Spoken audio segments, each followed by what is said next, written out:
I open my eyes, and I'm surrounded by water. It's so dark I can hardly tell which way is up. Wild currents toss me about in this murky blackness, drowning me in a great, wet shadow. I somehow manage to right myself and push towards the distant surface, a faint glimmer of light taunting me to reach it. And suddenly, just when I thought I'd breach the water and fill my burning lungs with air, I'm swimming downward, down deeper into that abyssal darkness. I gasp, choking in seawater, flailing helplessly as my body worms its way further into the bottomless dark, wrenched down by some malevolent force. Then, out of the deepest black of this endless ocean of nothingness, some wretched thing reaches out to me. I can't see it, but I know it's there, waiting, hungry. I scream, and my lungs fill with salty darkness.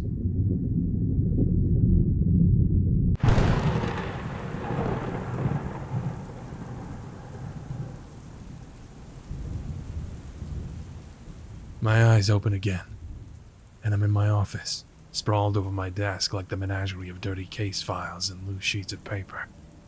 The storm outside still rages, a torrent of water battering the windows, thunder shaking them in their frames. The occasional blast of lightning coats the room in false daylight, assuring me of my escape from that nightmare. A dull ache throbs in my temples, a reminder of the hangover I've been living for the past 7 years. I find my hand dunked in my whiskey glass, the place I usually find my face. Wiping my alcohol-soaked digits on my pant leg, I then down the rest of that bitter drink, hoping it would numb the nauseous unease in my head. What was that dream? What strange trapdoor had the inner recesses of my mind stumbled upon to bring about such a vivid and nerve-wracking vision? It felt so real, beyond the lingering familiarity that usually vanishes as the sun pries open your eyes, saving you from any ordinary night terror. There was something more, something tangible that lurked beneath my eyelids, like wriggling worms. The shrill cry of my telephone tears me from my venture into my newly estranged mind, a not entirely unwelcome distraction. I pinch the bridge of my nose to hold back the ringing behind my eyes as I pick up the receiver. Nathaniel Stone? Speaking. I need your help. I think I'm in danger. You're probably one of the only people I can trust. Hold on. Who is this? I sigh heavily, unsure if this was a badly planned prank or someone soon to be in an institution. Cradling the phone between my cheek and shoulder, I flick out my pack of stale cigarettes.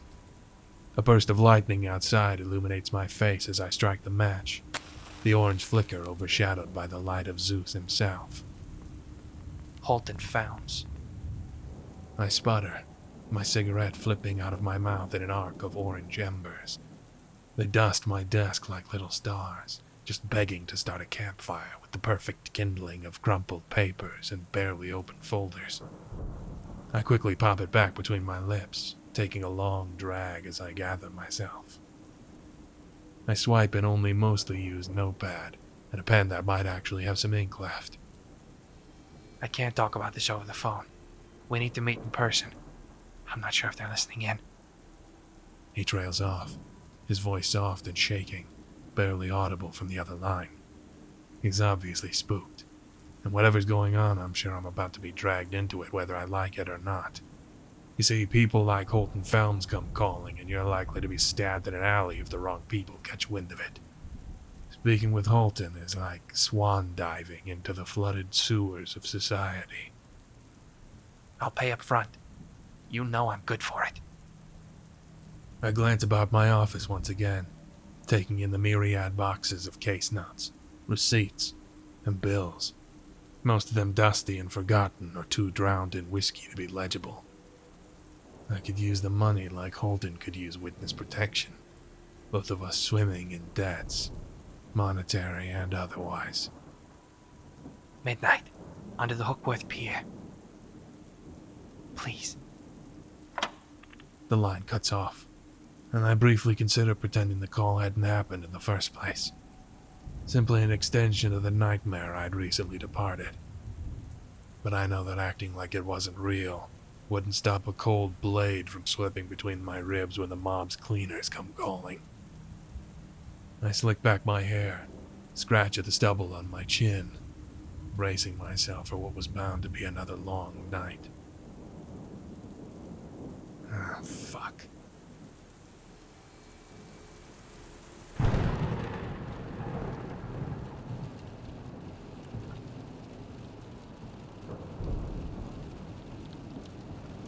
This city is sinking, sitting on the precipice of a great black ocean. This tiny twinkle of light slowly fading into the abyss of space and time. Both the bay and the gangs threaten to drown the city in darkness. And under it all, the mob is waiting in the shadows to swallow us whole. The city's edge has slowly slipped further and further into the sea, dragged into its gaping, watery maw to be claimed by the myriad scaly creatures that wander its depths. And through it all, it never seems to stop raining, flooding the streets and the gutters with an impossible stream of water, drowning us from above as well as below. As the taxi grumbles along the slick streets, the water level rises against the tires and carriage of the car, hinting that we're nearing the pier. The cab pulls up to a dimly lit, nondescript curb, the tires now almost halfway submerged. We're parked alongside a row of brick and concrete buildings that have seen better days. The crumbling corners and faded coloring hint at once proud structures, now left here at the outskirts of the city where they wait to be consumed by the encroaching tide. Rain slithers down the taxi windows like a swarm of vipers, trying to worm their way into the chilly interior.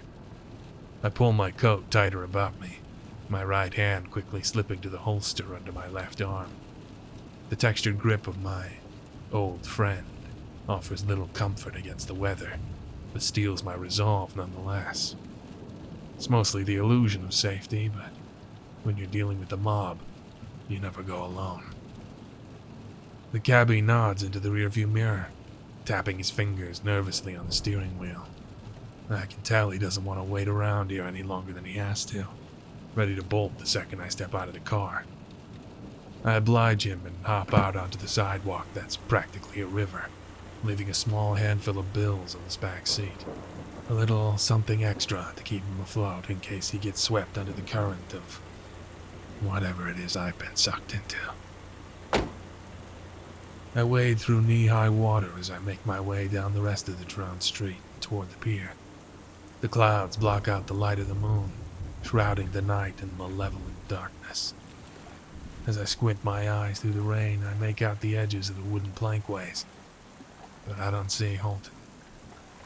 Did I get stood up? Or is this a trap?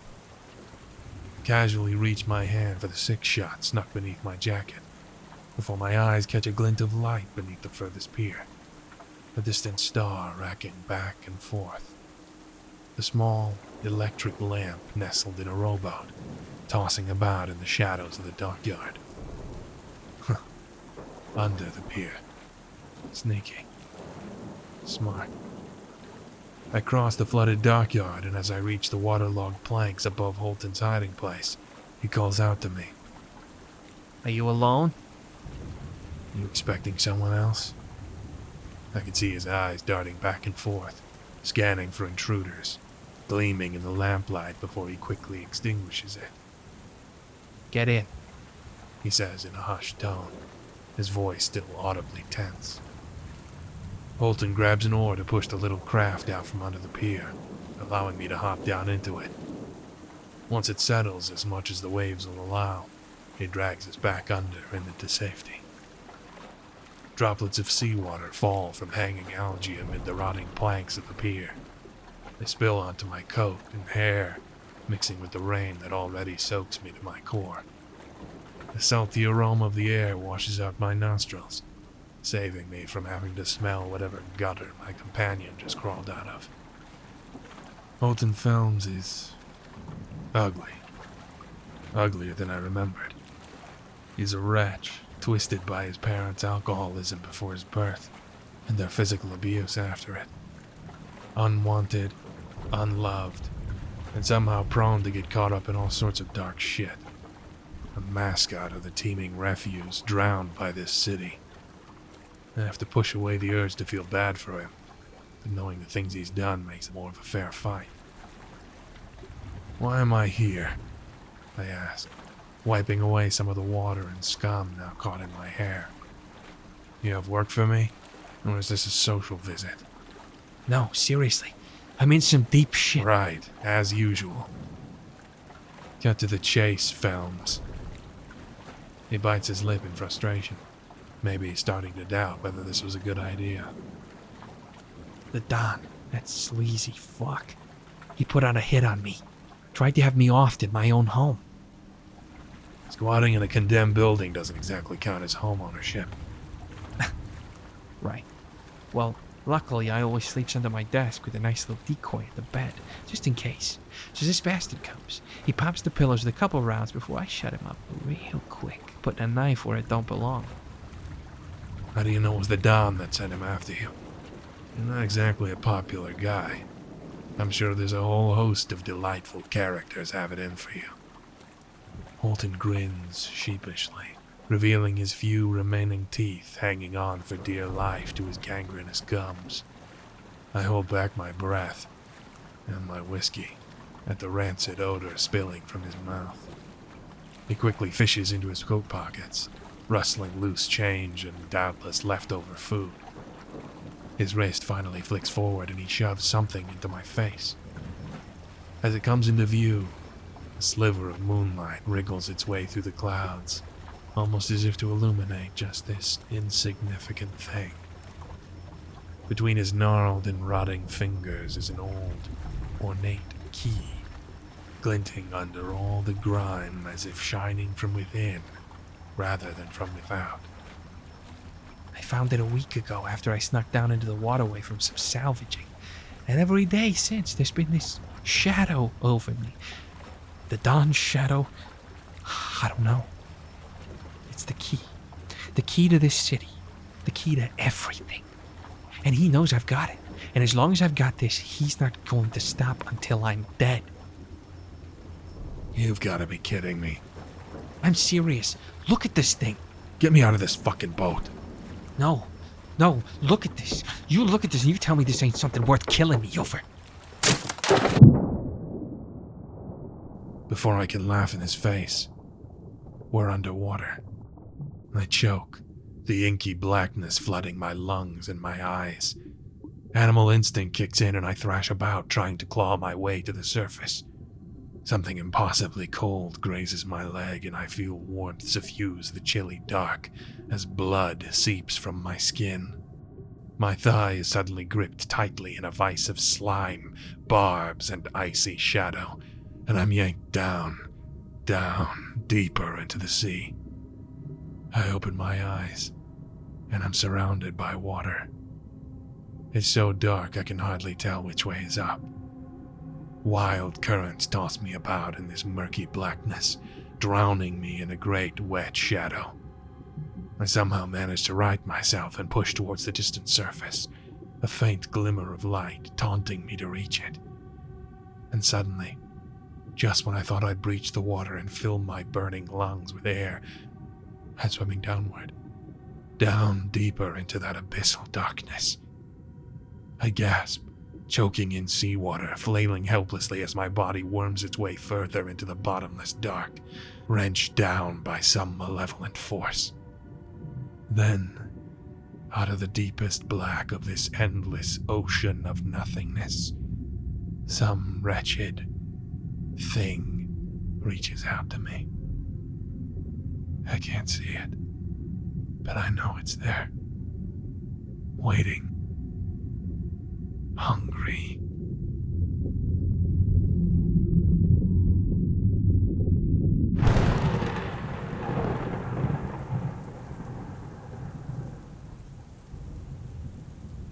scream and I'm awake. My eyes wander over the room, taking in my surroundings. I'm back in my office. A light rain patters the windows as usual, and the shutters dash off the windowsill, tossed about by the breeze. A glass of whiskey drips into my lap, overturned at my sudden jolt as I awoke. I groan and sit up, cautious to disturb this peace in case it's simply an illusion. My muscles tensed at the ready, prepared for something to jump out at me and unravel this unnerving serenity. Shivering just a bit too much for it to be the night air, I grab my coat and wrap it about myself. A light thud breaks the sickening silence, and my eyes dart downward to catch the intruder. Instead of an otherworldly beast, I notice a small metal object taunting me from the floorboards. Gritting my teeth to keep them from chattering, I reach down to pick up the strange addition to my quiet room. I hold the tiny, insignificant thing and shudder, my breath suddenly steaming in the air as I exhale. It stings my fingers to hold it, and the icy form glints in the dark of my office, as if the moon itself was stuck inside it. I stare, in disbelief, at Holton Films' key. What the fuck?